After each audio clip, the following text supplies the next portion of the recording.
Tuesday afternoon. This is Micah Mitchell with Madison County Weather Updates. Taking a few minutes out of my lunch to update you on we've got kind of an active few days coming ahead of us, starting off with some rain and finishing with some snow. And then I'll look at kind of some things that have been coming up in a longer range that you may be hearing about that I want to address.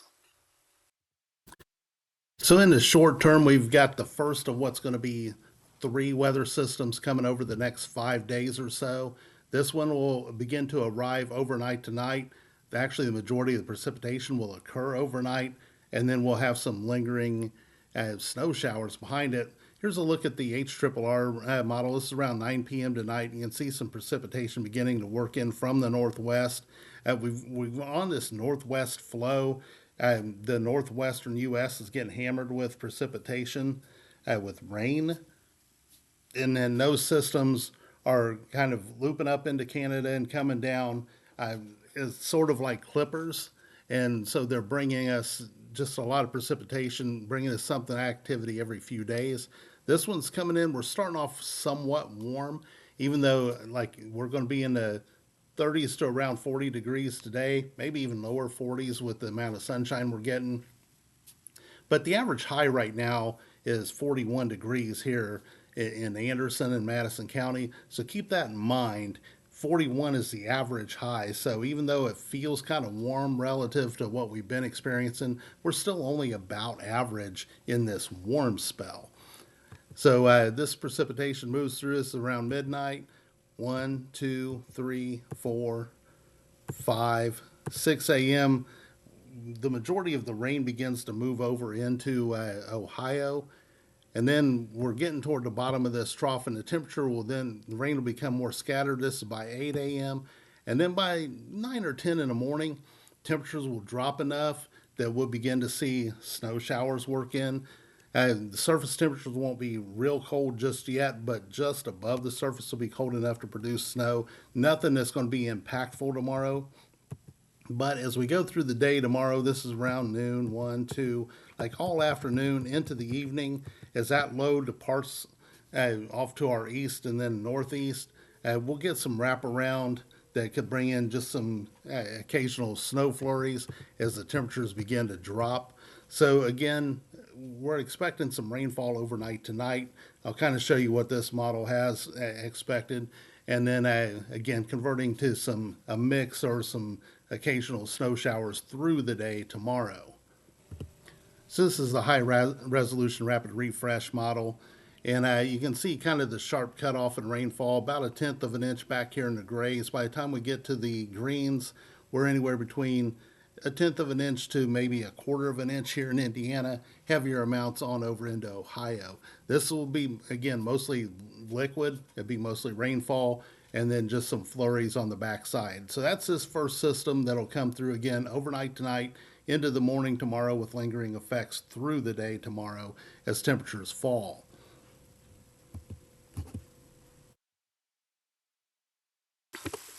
I'll go ahead and run you through the temperatures real quick.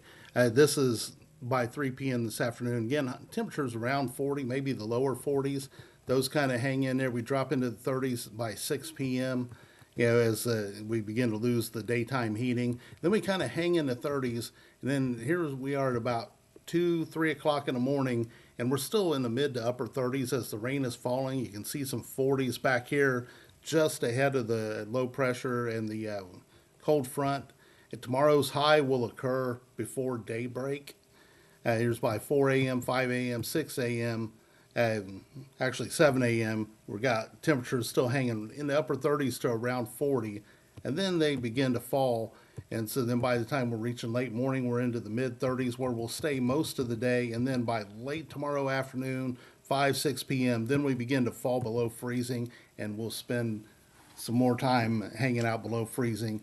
So again, the temperature today and early tomorrow still just about average. So it's not really warm. It's just about average.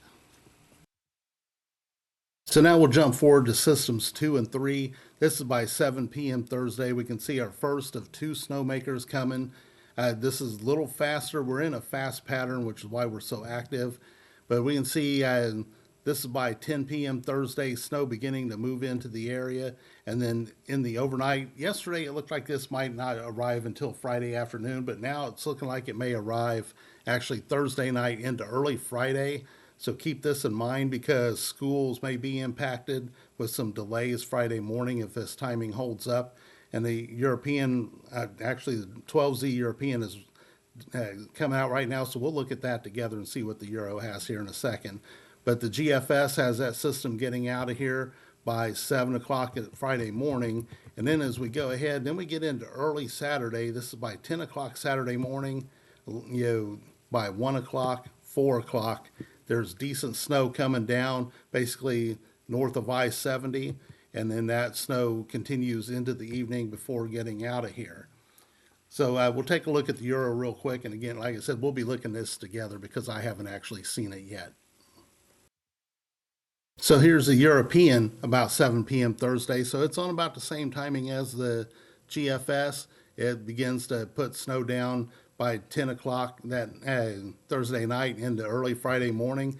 It's actually got some heavier pockets of snow in here, so we'll keep an eye on that and see if that actually develops. This is lower resolution data. This will just be starting to come into the higher resolution data here in a little bit, but that gets the snow then out of here by, it actually lingers the snow into early Friday afternoon. We'll see if that actually happens. It's a little slower, but it does begin the snow. Actually, it's just got a longer duration snow event is the way it looks like. And then let's see what we get here is Saturday morning, 10 o'clock, about the same pace as the GFS. Snow coming down in the afternoon and then getting out of here in the evening. So it's very similar to the GFS on timing and path. So that's at least gives us some sort of consensus on that. Again, this is lower resolution data, so sometimes it'll be a little overdone versus what actually happens. But these clippers with some cold air in place have been producing pretty well. Here's the NAM model. It's kind of medium resolution data. It's kind of the earliest of the high resolution data getting in here. And it is very similar, actually maybe a little heavier than what the global data is. So that's maybe something to keep in mind. Maybe the global data is not strong enough. I'm looking at this with you. This is the first time I'm seeing this. So that's what the NAM has for that first system. Very similar track, maybe actually a little farther south than what the GFS and Euro are. But either way you slice it, all the data right now has us getting a couple of decent hits of snow Friday and Saturday. Actually, Thursday night into Friday, then Saturday. So here's what the NAM puts down for that Friday wave. Very similar actually to what the global models are putting down, about 2 to 3 inches of snow. It goes a little heavier down here along the I-70 corridor, up around 4 inches. So to me, the first wave looks like a 1 to 3 inch snow, maybe in the higher end of that, but a 1 to 3 inch on Friday, and then to me maybe Saturday could be a 2 to 4 inch snow. Here's the GFS for the Friday system. Again, about 3 inches up here, closer to 4, down along I-74, kind of on a diagonal there. So very similar to the NAM. And then the Euro is actually heavier. Remember I showed you they had the kind of convective patches, and you can kind of see it tries to pick that up along here and put some heavier snow, again, down along that I-74 corridor. So Euro is actually a little bit heavier than the other two. As we're still a couple of days out, so we'll see how this fine tunes. But just know that we've got some impactful snow coming. I mean, then if you run this on through the Saturday event, then between the two events, we could be looking at, anywhere from 3 to 6 inches total between the Friday and the Saturday events.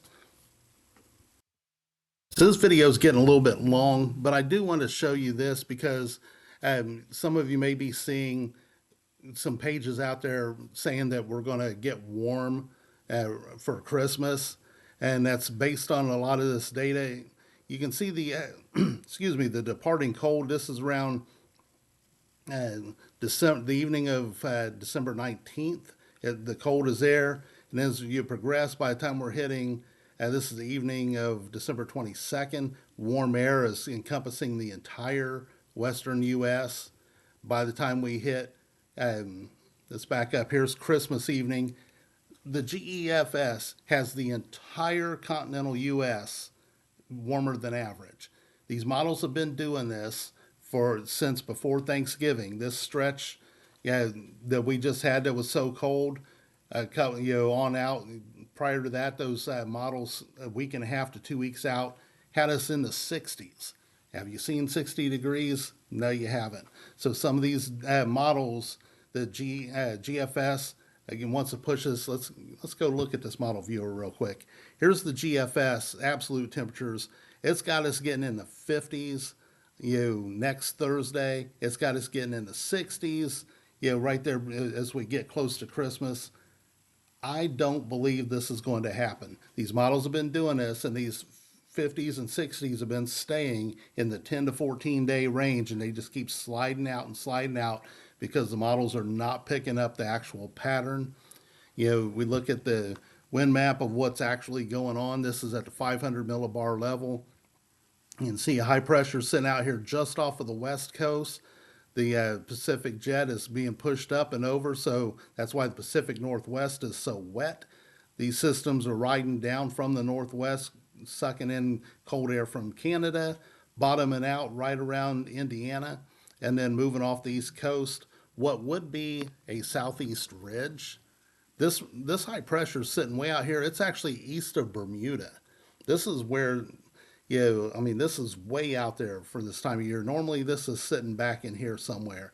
There's nothing to my eye that indicates that we're going to be getting warm soon. I'll show you one more thing, and I got to get off of here because this is getting a little long. But let's take a look and go to the 10 millibar level, this is up in the stratosphere. And we can see this is where the stratospheric polar vortex is. We can see huge high pressure spinning back here west of Alaska.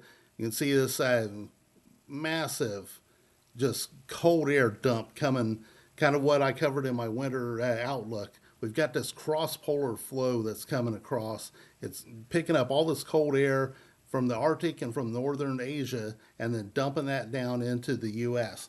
And you can take what this is doing right now and project it out about 2 to 3 weeks. And that puts you in that week between Christmas and New Year's that the GEFS is saying we're going to be running, 15 degrees warmer than average. That's just not looking likely. And, that cold air dump again, Indiana's sitting right here. These are dumping down into the plains. The cold air wraps around and gets pumped out. So we're just getting this supply of colder air. And as long as these stay connected, the troposphere and the stratosphere, as long as they stay connected, we're going to continue to see these cold shots.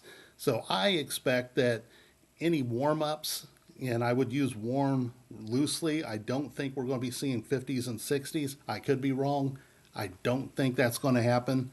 But, we've gotten it stuck to us right before Christmas many, many times. But nothing in the pattern to me points to us being in the upper 40s, in the 50s, or even the 60s anywhere near Christmas.